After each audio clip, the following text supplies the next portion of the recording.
Si Jose Protasio Rizal Mercado y Alonzo Rionalda ay sinilang noong Hulyo 1961 sa Calamba, Laguna.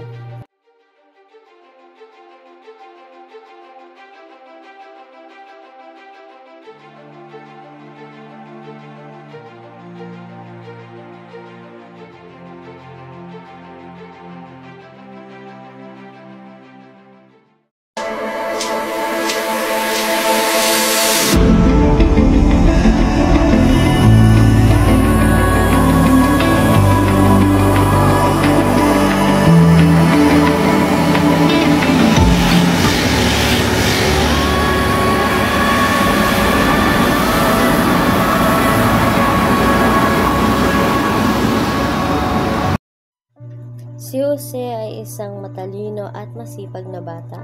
Mula pagkabata, tinuruan na siya ng kanyang ina na si Teodora Alonzo.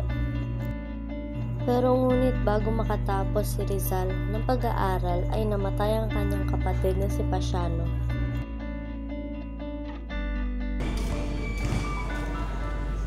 Kinakailangan na ng ating anak na pumasok at mag-aaral sa paaralan. Ngunit mahal, alam mo namang sakit din ang ating anak. Oo mahal, alam ko. Ngunit masasanay din ang kanyang katawan. Pasiano? Pinapatawag mo po ba ako, Tatang?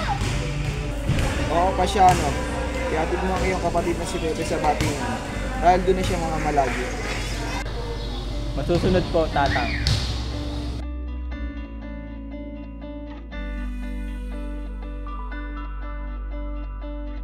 At dito, naranasan ni Rizal ang pagmamalupit ng mga Kastila sa mga estudyante.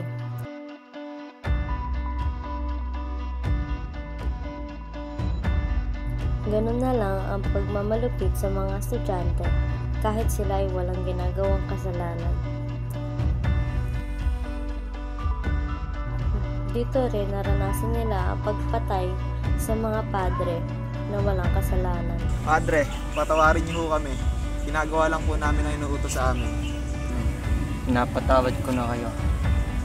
Gawin niyo na lamang ang inuutos sa inyo. Pero kahit gano'n, nakatapos si Rizal.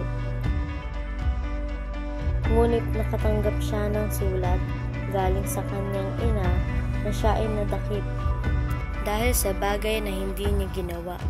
Simula noon, hindi na nagtiwala si Rizal sa kahit sino paman. At dito, sinabihan siya ng kanyang kuya na hindi na pwedeng gamitin ang apelyido Mercado dahil tutugisin sila ng mga Kastila, kaya pinagamit sa kanya ang bago niyang pangalan na Jose Rizal. Sa bagong universidad ni Rizal, dito niya nakilala at nabighani sa ganda ni Leonora.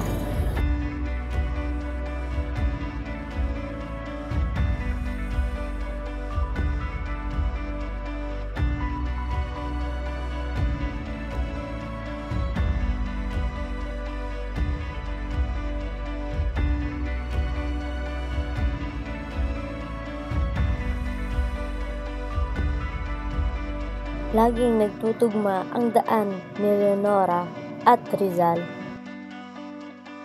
At sa kalaunan, nagkaroon sila ng relasyon. Ngunit, ang relasyon nila ay isang patago.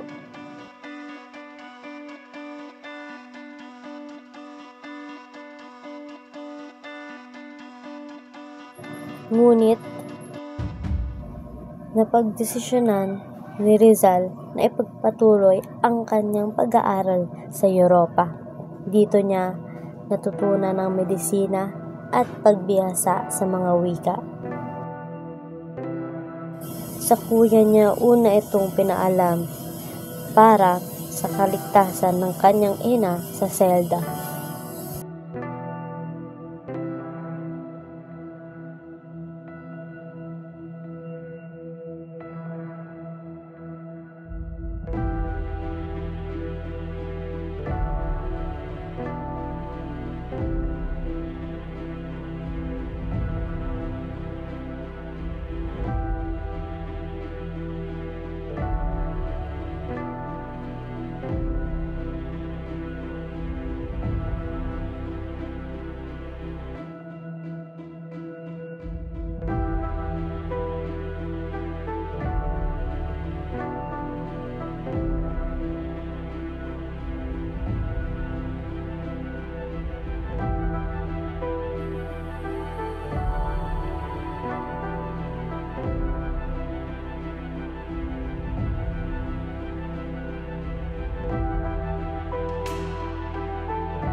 Mga kasama, nagsisimula ang revolusyon mamaya. Nakatakda na ating paglusog para sa tambangan ng mga gwardya sibil na tatawid sa balintawak. Mabuhay ang revolusyon! Mabuhay! Mabuhay ang katipunan! Mabuhay! Mga kasama, ilabas nyo na ang iyong sedula at sabay-sabay na ating putulin ang ating ugnayan sa mga Kastila! Punitin ang sedula! Mabuhay ang revolusyon! Mabuhay! Mabuhay ang katipunan! Mabuhay!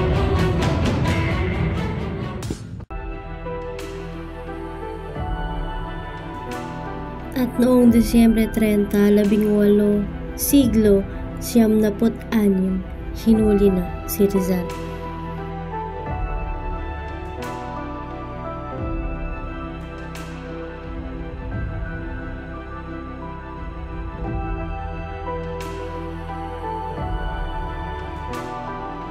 Ultimatum S.